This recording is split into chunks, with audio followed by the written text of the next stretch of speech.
transition takes time. And by the way, you may have read today the expiration of the extended unemployment benefits. You may argue that having extended unemployment benefits is good or bad, but you can't argue it doesn't extend the period of unemployment. Right? So you can say it's socially good, that's fine. You can say it's socially bad, that's fine. That's not what I'm talking about. I'm talking about that if you extend unemployment benefits, people will stay unemployed longer, even as job opportunities return. And the ratio of job openings to unemployed has gone up substantially. But people are rational, and they're kind of waiting to see if a mortgage job comes before they sign on at the hospital, filling out forms at half the pay as they were getting as a mortgage form filler, half the pay to fill out HIT forms. And the expiration of those unemployment benefits, if the rules don't change, we're back to that same theme, if the rules don't change, will increase employment. I don't know how fast, but I know it will. So if half of the 8.4 million people are productive and will get back to work in some period of time, that's 4.2 million people. Let's say it takes them 3 years to fully re-enter. Right? So that's 1.4 million people a year coming back into the system because their benefits ran out, jobs began to appear, they began taking them, much lower wages in other sectors of the economy. So what would that math give? That math would give 1.7 million a year from population growth and 1.4 million a year from people re-entering, productive people re-entering the economy. So about 3 million jobs, a little over 3 million jobs by that. Now if we add 3 million jobs a year for the next 3 years, you're past the 10 million. All right? So those innings could go a lot faster if we get predictability, with the early couple of innings being slower and picking up momentum in the virtuous cycle of growth. What's the virtuous cycle of growth? I get a job, I move out of my parents' home. I therefore occasionally buy my own groceries. I rent my own apartment. By the way, since I'm renting an apartment, the landlord has more income to pay as a dividend. Since they pay a higher dividend, those people can go to Disney World. Since they're going to Disney World, the airplanes are, that's the virtuous cycle. And the amazing thing about economies is the virtuous cycle and the unvirtuous cycle. Everything works in reverse the other way. So my view is, if we get predictability, now we will get 3 million jobs a year, and it will take until late 2013 to get supply and demand, that is rent and occupancy, that's okay, with improvement happening steadily in between. You've hit the bottom. What will be the lead? The lead has to be apartments. Why does apartments have to be the lead? Well, we've had 2.2 million households not form that would normally form over the last 3 years. 2.2 million households. How is that? Well, it normally takes about 2.3 people growth in the population to have one household occur. Just think of it, it's mom, dad, and part of a child, or, you know. Okay, so it's about 2.3 people generates a household. For the last 2.5 years, it's been 6.6 people are necessary to create a household. 6.6. Now, does that mean every household now has 6.6 people? No. It means that a whole bunch of people came into the population, didn't get a job, and where do they live right now? With mom and dad, or 4 roommates, or cousin Tilly, or whoever. What's the first thing those people will do when they get a job? Young people. What's the first thing you're going to do when you get a job? Get an apartment. Why? Because you don't want to live with mom and dad. You really don't want to bring your boyfriend or girlfriend home to have tang with mom. It's not kind of the wish list of young. Gee, mom, how are we doing? You want them to do your laundry? and buy you food, and in fact, if you had your druthers, you wish they'd move out. But they're not going to do that, so you have to move out. So, very dramatically, 2.2 million pent-up households. Okay? If you did a quick check versus historical data, we have about 1 million apartments in the United States that are empty beyond normal vacancy. Beyond normal vacancy. Just do real fast math, very fast math.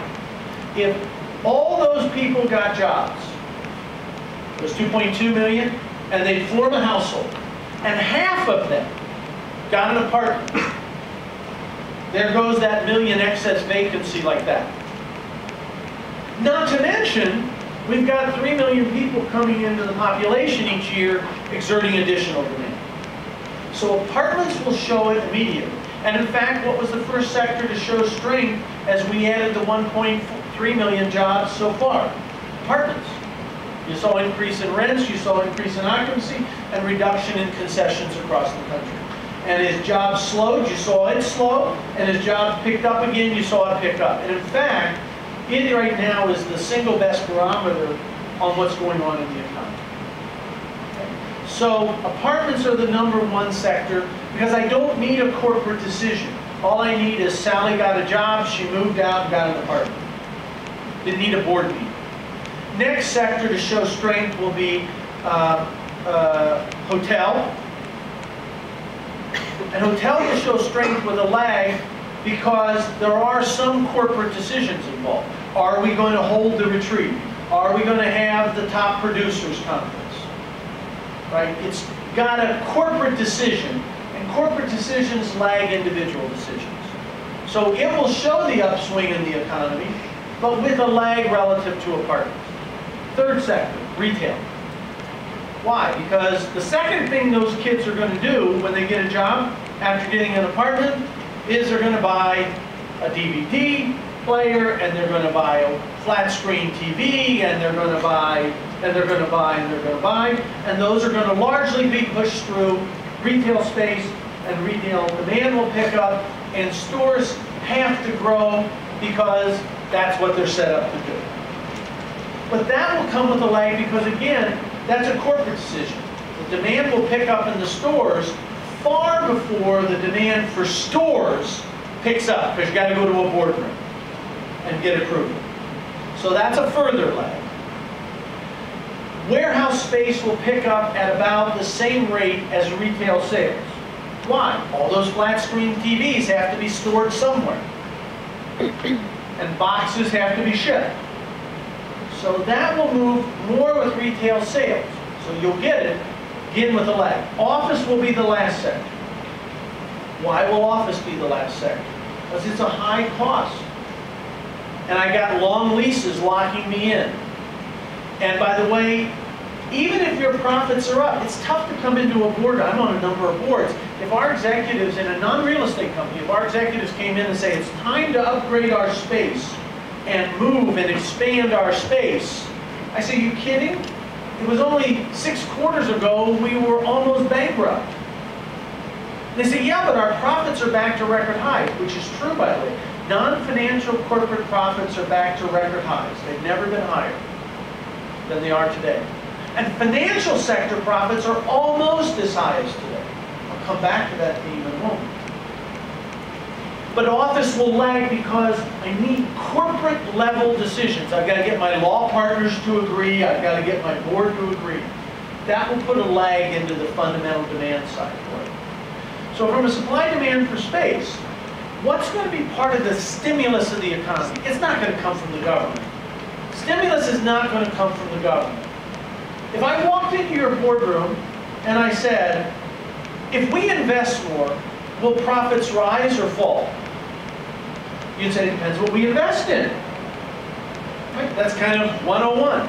If we invest in highly productive stuff, our profits will grow. And if we invest in not very productive stuff, our profits will fall.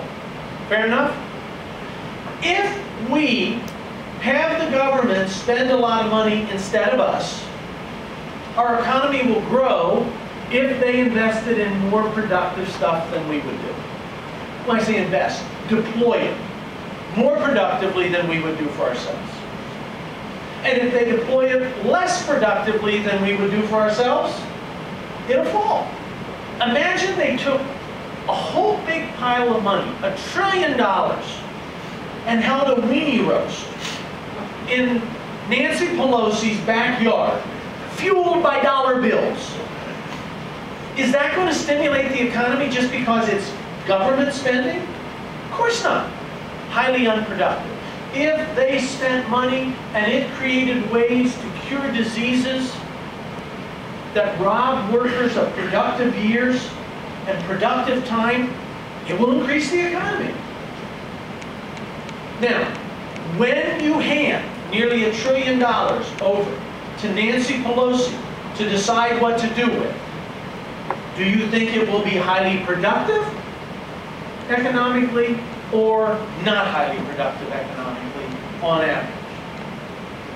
My guess would be highly politically productive, not terribly economically productive on average. Is that to say everything the government spent on was unproductive? Of course not. Some of it, I'm sure, was extremely productive. But on average, I'm willing to say that they spent it less productively than we'd have done for ourselves. Not out of theory, by the way, out of practice. One of the things I think all of us in academia forget